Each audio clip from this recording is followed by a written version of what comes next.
This is the Detroit Sports Podcast Network.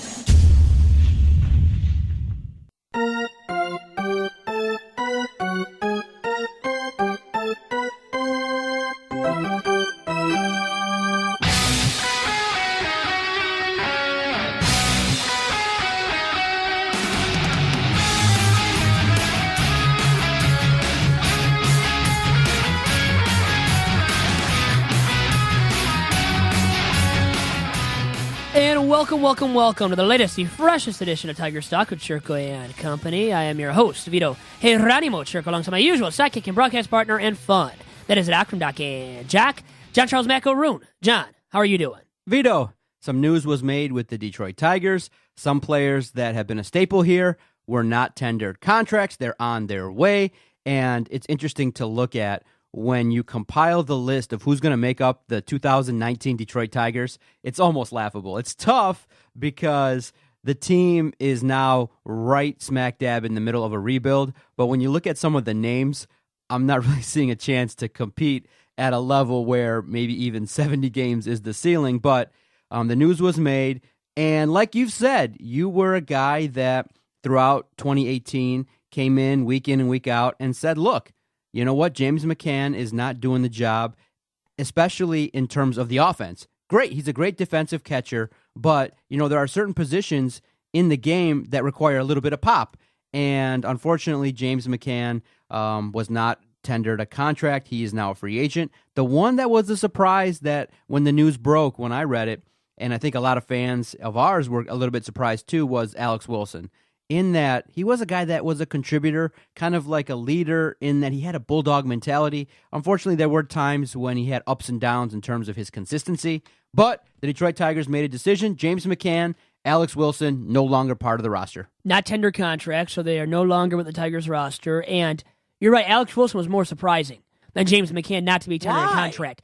Because McCann actually stunk defensively, too. You said he was great defensively. Well, he was a McCann at one point, throwing out the runners at a premium rate.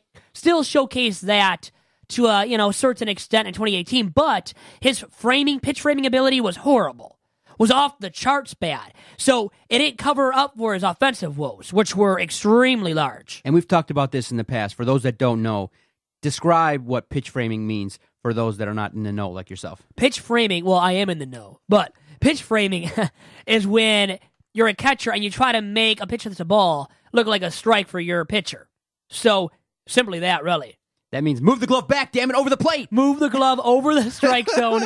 Yes. It better be in the strike zone. You better leave it there as a catcher. If you don't do that, you're failing as a pitch framing artist, which catchers should be. And now I think they're taught and trained to be that more and more often.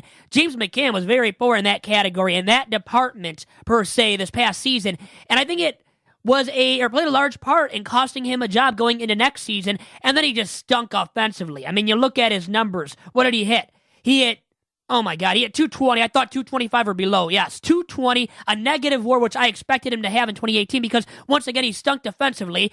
You know, he's tailed off. He's no longer that premium defensive catcher that you can rely upon for his defensive prowess and a guy that can get by because of his defensive prowess. Now, because that is subpar, well, he's a negative WAR player, and then once again, he stinks offensively at a 267 OBP on base percentage, that is, an OPS below 600. That's not even minor league good. It's not even AAA caliber right there. Hitting, this is even bad. out of a catcher, and that is extremely bad, and it's a reason why the Tigers decided not to tender James McCann a contract, even though he is still relatively young, not 29, not 30 yet. He is only 28, and he shares a birthday almost with me in the same month, at least, June 13th, born in 1990, so a little bit older than me, but he's still kind of a spring chicken, yet he's proven not to be the caliber of a starting catcher at this point in his major league career. And the Tigers thus decided to move on from James McCann. Now, a lot of people in the media, a lot of people that messaged us on our Twitter page at Detroit Podcast, and I'll ask if people message you regarding this, but when you see the move made to let go of Alex Wilson, it kind of lends everybody's opinion and kind of leads true that the Tigers are really just interested in the bottom line, keeping the costs low. They're not interested in leadership right now because guys like McCann, guys like Alex Wilson had been there, they're staples. even through the tough times, they were there addressing the media. They've weathered the storms and things like that. And obviously the catcher position is a position known as a leadership role. Obviously McCann has come out and spoke a lot, even in tough times. And so people are kind of thinking that, okay, you know what?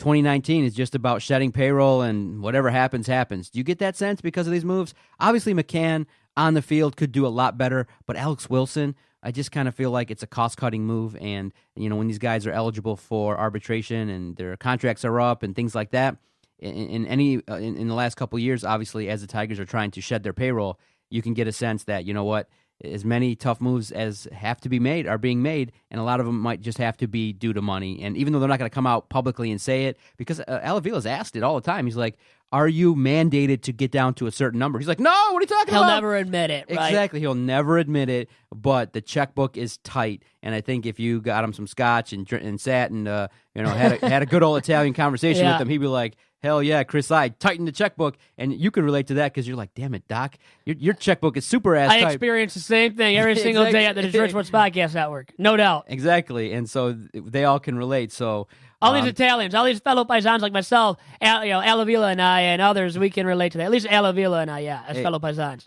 The checkbook is closed. That's closed. The way it is. But is that the sense you're getting in regards to some of the moves that have been made in the last couple seasons? They're shedding costs. They're being cheap. They're not willing to open up the checkbook.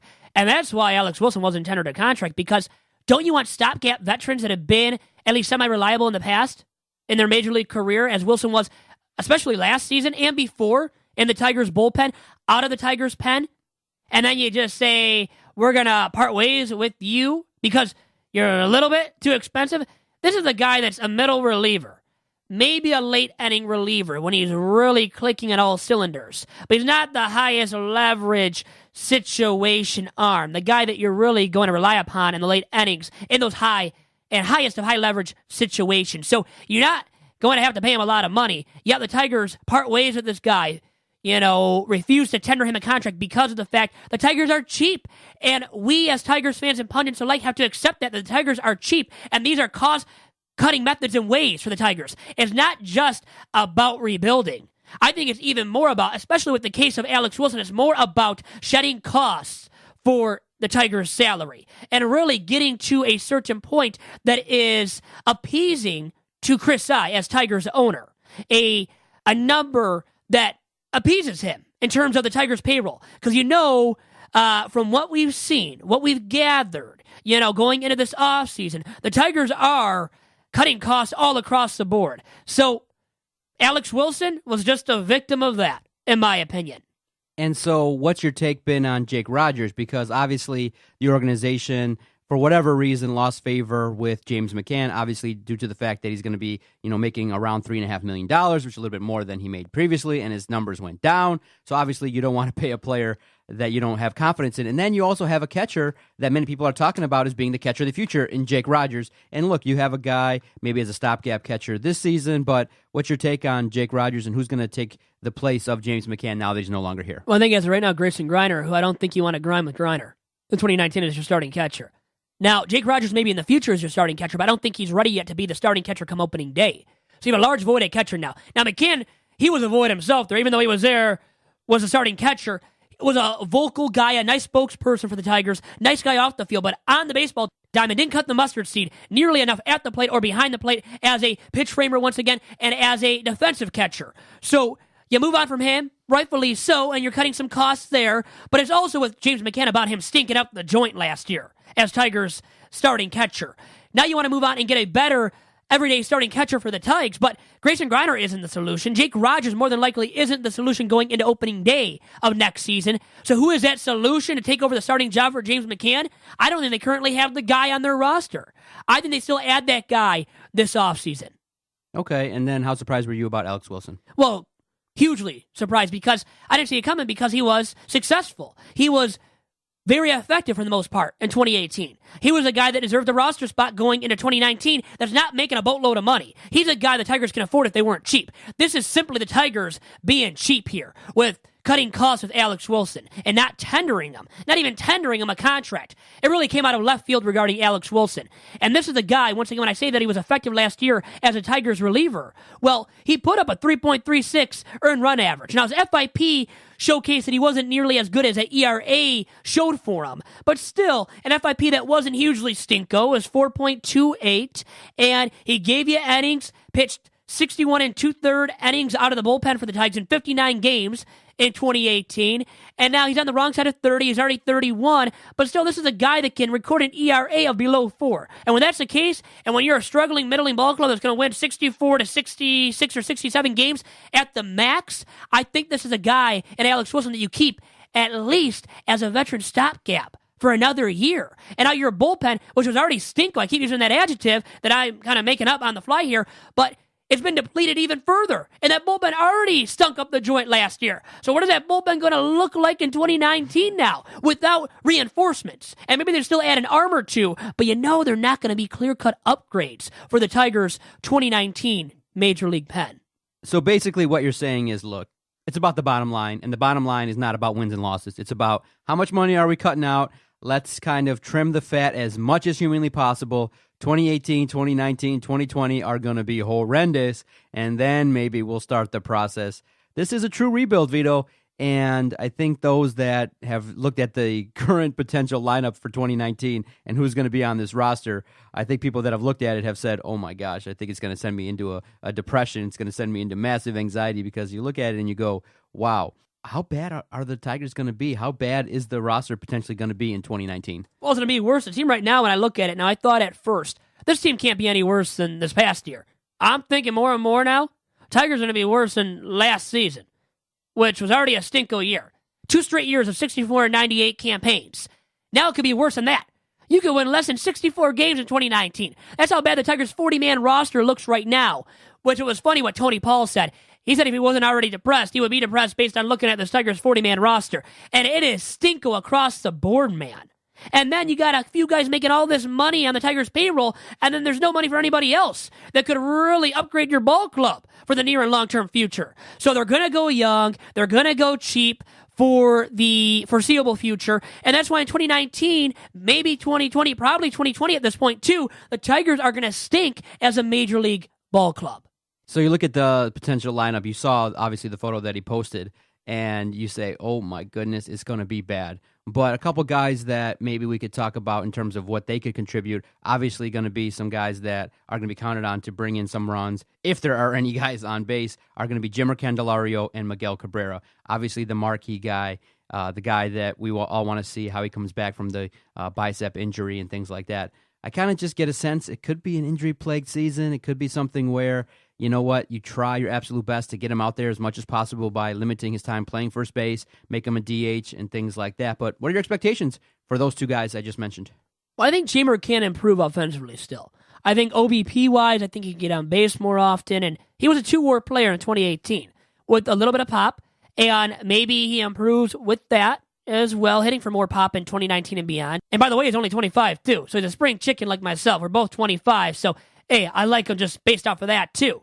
And then once again, a 2-WAR player that hit 19 home runs could hit 20 or more, I think, in 2019. So I think out of Jeimer Candelario, what you can expect out of him, if he has a better second half in 2019, is to be a guy that hits for more than 20 home runs. And now BaseballReference.com, which I love to utilize, is expecting and projecting Jeimer Candelario in 2019 to hit 15 home runs only and 50 ribbies. Now, they're expecting him to get on base at a 324 clip, which isn't bad, but still not nearly good enough to be an everyday leadoff hitter. So, and the Tigers might need him to be that in 2019 because of a lack of options outside of Jeimer, who I don't think is a clear-cut or going to be that prototypical leadoff guy moving forward in his big league career, but a guy that could hit for a little bit more power than he did in 2018. So that power could emerge. I expect that to be the case for Jeimer in 2019, and I expect him, let's say, to hit for 21 home runs, to drive in about 67 to 75 ribbies, and that'd be a good season out of Jeimer Candelario. Okay, so you're expecting a little bit better than he did in 2018, but not so significant that it's going to lead to more wins. Just a guy that's going to contribute, needs to continue to grow. What do you think he needs to get better at in terms of making him more of a complete player? Well, I would say just the plate discipline. A lot of these guys when they're young, too, and Hardy has a good eye. You could say that with Jeimer. Really already has a good eye. But you want to see him develop more of a power stroke. And once again, improve on what is already a positive quality for himself in getting on base. Especially if the Tigers plan on utilizing him very often in that leadoff role in 2019, which I expect to be the case as of right now, at least, from Ron Gardenhire, to be utilizing Jeimer in that role. And he could be the opening day leadoff hitter, with that being said, too. And then when you move on to the other side, to the opposite corner on the infield, to first base, with Miguel Cabrera, well, he is projected by Baseball Reference as of right now 36 years old. Not young. I can't say 36 years young out of this guy that's been injury-prone now in his big league career the last couple of seasons. They're only expecting him, by the way, to hit 12 home runs and drive in 42 runs. Oh, my God. Really? Beyond bad out of Miggy. Now, they're only expecting him also, well, I think they're expecting him not to play a full season of Major League Baseball, too. They're expecting him to get hurt at this point, which, by the way, if you play a game of Big Vito's over-under, the likelihood of Miguel Cabrera getting hurt, again, is over 50%. It's well over 50%. And that's what's sad about this guy making all this money, $30 million annually, an albatross of a contract until 2023. His contract doesn't run out until 2023. The Tigers have to pay him boatloads of money until then. And this is the guy that BaseballReference.com is projecting to hit only 12 home runs and drive in only 42 runs in 2019. That's beyond bad out of Miggy, who they're still expecting to record an OPS of 792. But he better record an OPS north of 800. And he did, an 843 OPS in limited time with the Tigers in only 38 games with the Tigers this past season. But he better be playing in 100 games at least. The thing is, you can't bank on it. You really can't. And the likelihood of him playing in north of 100 games is at least slightly below 50%. I'm going to say it's only at 40 to 45% the likelihood of Miguel Cabrera playing in north of 100 games in 2019. And that means he might only hit 20 to 21 home runs himself, just like Jeimer Candelario. I don't think Miguel Cabrera is going to really outslug Jeimer by that much. I think they both hit for around the same amount of homers, 20 to 22 home runs. And I think Miguel Cabrera records a better OPS, but he's not going to be this all-star caliber player in 2019 and beyond. And that's said when, once again, you're paying him all this money, $30 million annually until 2023, Doc. Oh, yeah. That's the big thing. Even though, you realize you have to have something to draw people to the ballpark because obviously attendance went way down. Miguel Cabrera could be that draw if he does stay healthy, at least something that reminds people of the past and things like that. But yeah, I think everybody is realizing if they could, I think the willingness to let him go is there in that. Obviously that contract isn't albatross, but it's expected to be in that a guy like that gave us a lot of great memories, and obviously people realize and they're starting to be aware that these contracts in the later end are going to be definitely detrimental, and especially now when you got two guys. Basically, you could lop off 60% of your salary. Yeah, just with two guys, right? Zimmerman and Cabrera. And now they paid Cabrera, by the way, to be nice to him because of what he did. They paid him for what he did in the past with the Tigers, winning that Triple Crown, the multiple MVP awards. This contract wasn't about what he would do in the long-term future, moving forward with the years that he has on the contract until 2023. It was a nice gesture to Mickey for what he had done with the Tigers in the past. So now what they're expecting out of him is even less than what they thought when they signed him to that big mega contract. So he's not going to live up to the bill anytime soon.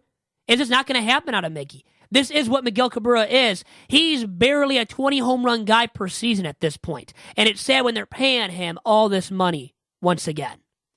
All right, Vito, let's take our first time out. What do we got in the second half of the podcast? Well, I'm going to take maybe a little deeper look at the 40-man roster of the Tigers as of right now, which is hugely stinko. And then the Mariners traded 8-time All-Star second baseman Robinson Cano and All-Star closer Edwin Diaz to the New York Mets. Was it worth the while of the Mets to make that deal? All of that and more in the second half of this week's episode of Tigers Talk. And Doc, as you know, two of our fine sponsors at the DSP Network are Legacy Football and the Detroit Sports Commission. First, with our newest sponsor in the Legacy Football Organization, which was founded in 2009. It is a premier off-season development program in the state of Michigan, in the Midwest, and in the entire U.S. of A. It provides unique platforms for student athletes on and off the field through community service, social awareness, education, and football. And it consists of a staff of many notable former collegiate stars and NFL players, including Greg Jones, who we love, a past guest in studio of Too Bad Hombres, which comes out every single Saturday. And to find out more about the Legacy Football Organization, please contact National Director of Football Ops, Justin Sassante, or go to the organization's terrific website at www.legacyfootballorg.com. And now to the Detroit Sports Commission, and another entity and organization that we love, and we love the director there, Chris Smith, and Marty Dobek, my man, who hooks me up all the time, and we love having the Detroit Sports Commission as a partner with the DSP network. And the Detroit Sports Commission, which has been around since 2001, is responsible for organizing and hosting many marquee events in the Metro Detroit area, including on both the national and international level. And these events in the past have included the fine amateur event that is known as the Zenith Prep Kickoff Classic, and it is the finest and most premier football event in the Midwest that is out there today. And I look forward to working with Marty and the fellows at the Detroit Sports Commission for the 2019 Zenith Prep Kickoff Classic as well. And to find out more about the Detroit Sports Commission and all of the events they are bringing to our very region, that is the Metro Detroit area once again, please follow the DSC on Twitter and on Instagram at DET Sports, and make sure to check out the Detroit Sports Commission's terrific website at detroitsports.org.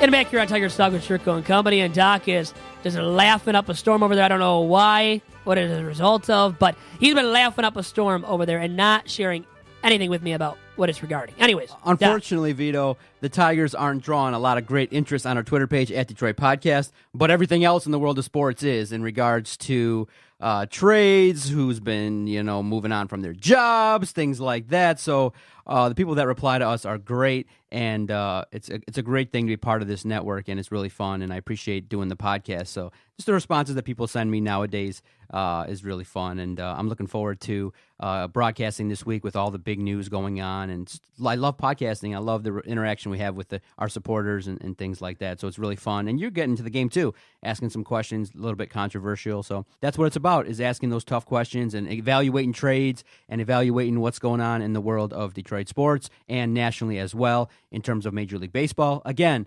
fine sponsors. Want to thank the Legacy Football Organization, Detroit Sports Commission. Without them, we wouldn't be able to broadcast. Major move, Vito. I think a lot of people realized that when Robinson Cano was sent from the Yankees to the Mariners, it probably was a big money, and it wasn't going to be a situation in which it was going to be fruitful in terms of success on the field for the Mariners. It's just really hard for organizations like the Mariners to be able to compete. And so they decided, you know what? Let's go out there, and after a couple of seasons, Robinson Cano was put on the market, and a team that looks like with the new GM, an aggressive GM, is making a move in 2019. Robinson Cano has been traded from the Mariners to the Mets.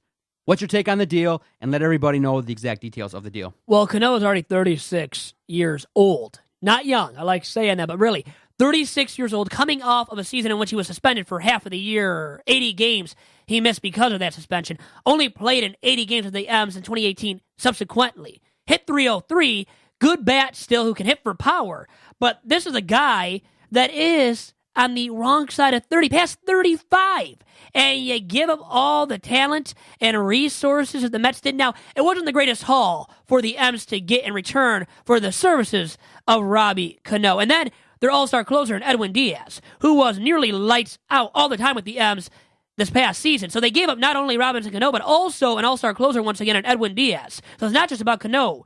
And I think this deal is a deal that might not benefit either club that much moving forward, because I really don't like it for either side that much, Doc. I don't think the Mets become instant playoff contenders now because they stunk in 2018. They couldn't hit the baseball to save their lives. That's why they made this deal, and this huge blockbuster deal for Robinson Cano, and gave up some prospects in the process, as well as Jay Bruce and others.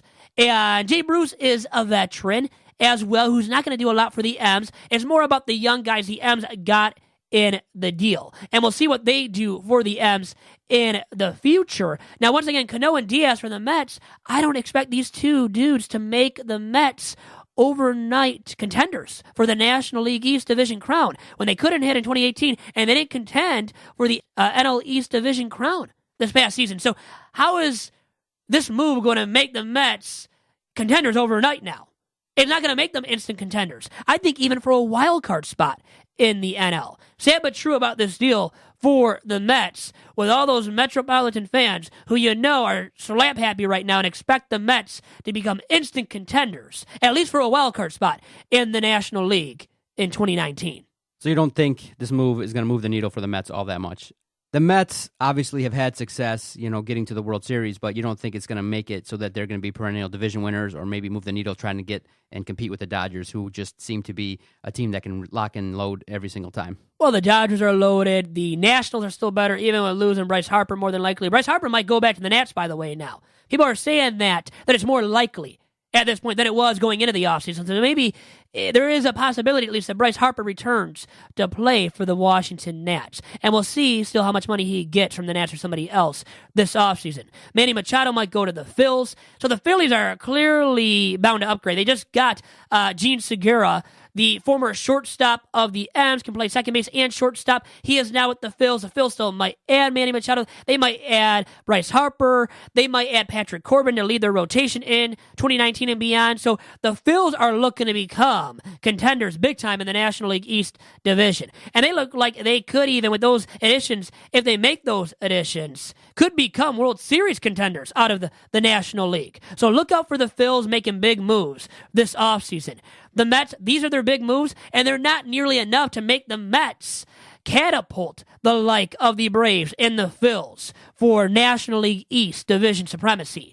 And once again, the Nats, I think, are due for a better season, and they're looking to make upgrades. I saw they're looking to upgrade their bullpen. They're looking at Andrew Miller and others to upgrade the back end of their pen. So the Nats and the rest of the National League East are making upgrades as well. So the Mets are just trying to keep up with the Joneses. And I don't think it's going to work for them and allow them to become division contenders in 2019. So what was so appealing about Robinson Cano? Why do you think, go inside the mind of the GM and the organization, why did they go out and get Robinson Cano? Blockbuster, to sell seats and get people into the ballpark, into Citi Field in 2019, because their attendance wasn't the best in 2018. And the team stunk. And they need that mega market due to sell the team through. Well, to pitch the team to the fans through. And Robinson Cano, he does bring the blockbuster presence through his name and what he's done in the past, being an 8-time All-Star. So they're hoping that he helps sell tickets for the Mets in 2019. But I don't even know if Cano's going to be with the Mets in the long term. Or B, I'll say this much.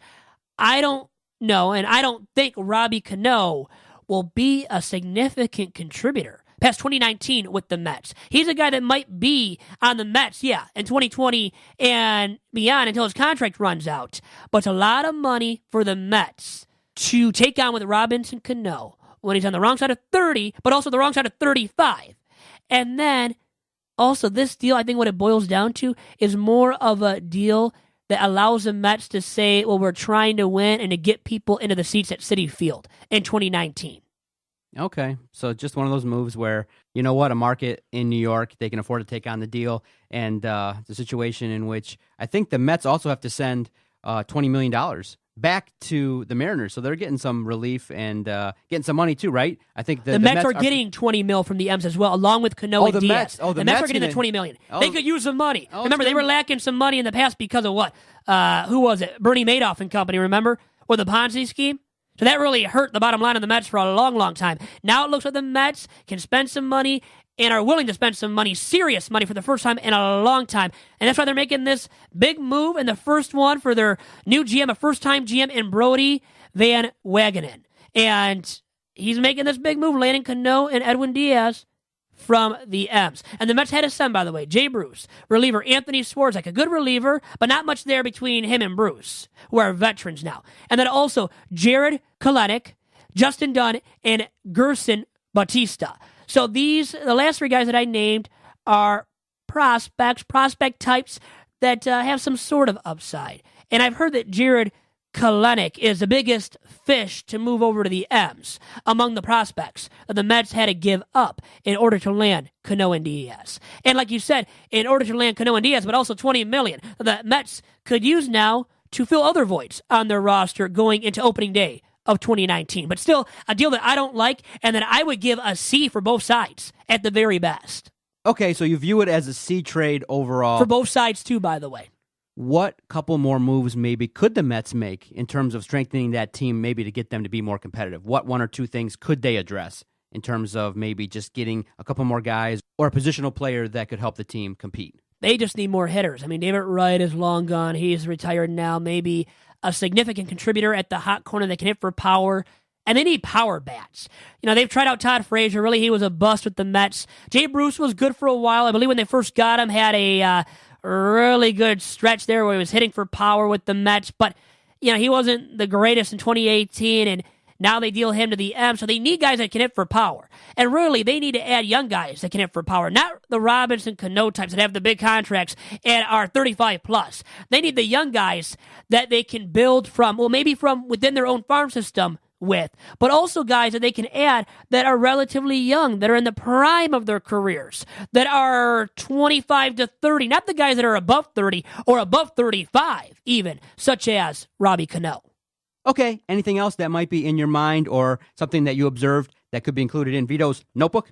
Well, I would say the Tigers' 40-man roster is just clearly stinko. And really a heads up and hat tip to Tony Paul for really getting me interested in diving deep into this and really surveying the landscape of the Tigers' 40-man as it stands right now. But you look at the projected second baseman and shortstop for the Tigers as their roster stands right now, and man, it looks bad. I mean, they're projecting guys like Dewell Lugo at second, Ronnie Rodriguez at shortstop. I think ultimately Nico Goodrum deserves and gets the job at second base come opening day of next season. But, I mean, Goodrum could be a guy that spells Cabrera at first base, plays some DH, plays some corner outfield, then plays some second base. So maybe he becomes a guy that is, slotted into a super utility role for the Tigers in 2019. But I really think he deserves that starting second base job, and I believe he gets that come opening day.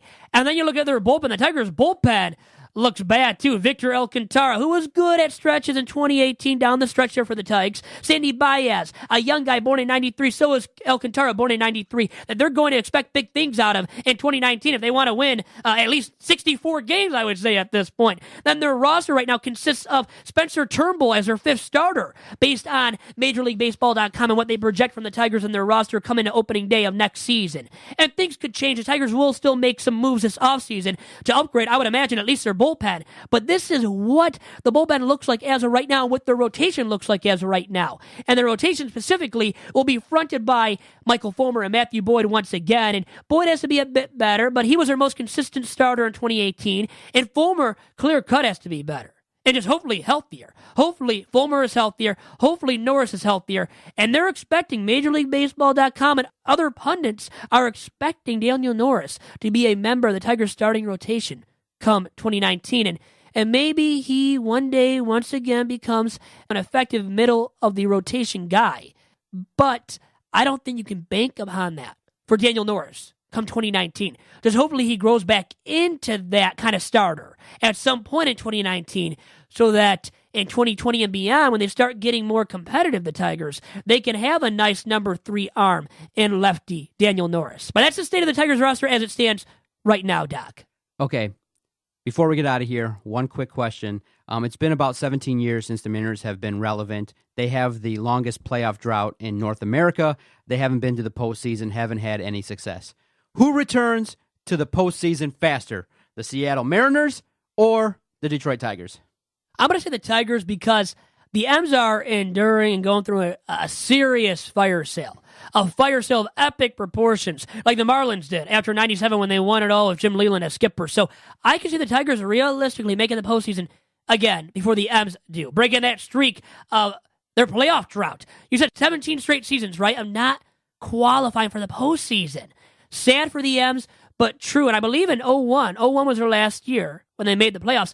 Ichiro's rookie season was the only year Ichiro made the playoffs with the M's, all the way back in 01 when the M's won a franchise record, 116 games, and then got bounced by the Yankees in the playoffs.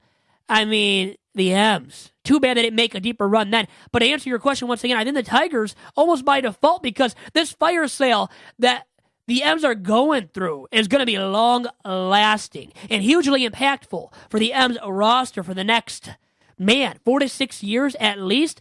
And I think the Tigers can make the playoffs again by 2021. I used to say 2020. I think 2021 at this point, Doc.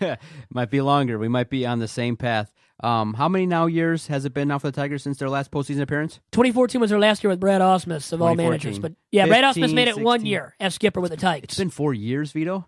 It seems long now, but remember, the Tigers didn't even make the playoffs from the time I was born. I was born in 93. From 93 to 05, the first, how many years? 13 years of my life almost. Wow. Tigers didn't make the playoffs. Vito, 06 was the you know what first that means? year You know what that after means? 87 for the Tigers to make the playoffs. Yeah, so what that means is our podcast has been around for 5 years. 4 of them have not been talking about anything meaningful with the Detroit Tigers in terms of playoffs. I remember, obviously, talking with Adam and breaking down that Orioles series and talking about And that was before I started, by the way. Yeah, exactly. I started in 2015.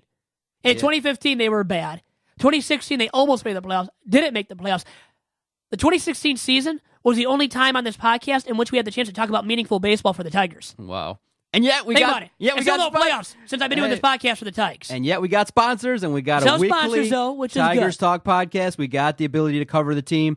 And you know what? I actually kind of like it because it kind of, in a way, mirrors us in that we're on the come up. We're a new, young media group. Well, I'm young. You're not. Well, okay, between the two of us. But podcast network as a whole, yeah.